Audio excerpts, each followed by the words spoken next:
पुण्यातली ही विसर्जन मिरवणूक आपण पाहतोय। पुण्यातल्या विसर्जन मिरवणुकांना सुरुवात झाली। मानाचे 5 गणपती मार्गस्थ झाल्यानंतर मगच इतर पुण्यातले गणपती जे आहेत ते विसर्जनासाठी मंडपाबाहेर येत असतात। तर पुण्यातील विसर्जन मिरवणुकांना सुरुवात झालेली आहे। पुण्यातील विसर्जन मिरवणुकांचं सुद्धा निश्चित असा ठरलेला मार्ग असतो। यंदा विसर्जन मिरवणुका वेळेत पार पडाव्या यासाठी काही नियमावली या सगळ्याच गणेश मंडळांनी ठरवून घेतली। त्यासाठीची बैठक झाली आणि त्यानुसारच यंदा लवकरच विसर्जन मिरवणुकांना सुरुवात झाली। तर पुण्यातल्या विसर्जन मिरवणुकीतलं आपण दृश्य पाहतोय।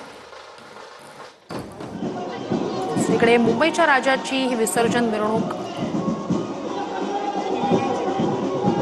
मुंबई आणि पुणे दोन्हीकडच्या गणेश विसर्जन मिरवणुकांचं एक वेगळं वैशिष्ट्य आहे। म्हणजे मुंबईत गणेश मूर्ती या उंच अशा असतात, वेगवेगळ्या रूपांमध्ये गणराय साकारले जातात। तर पुण्यातल्या गणेश मूर्ती ज्या असतात त्यांचं एक वैशिष्ट्य आहे, वर्षानुवर्ष ते त्याच पद्धतीनं घडवल्या जातात, त्याच पद्धतीनं साकारल्या जातात आणि त्यांची विसर्जन मिरवणूक मात्र अत्यंत आकर्षक असते, कारण फुलांची आकर्षक आरास असते।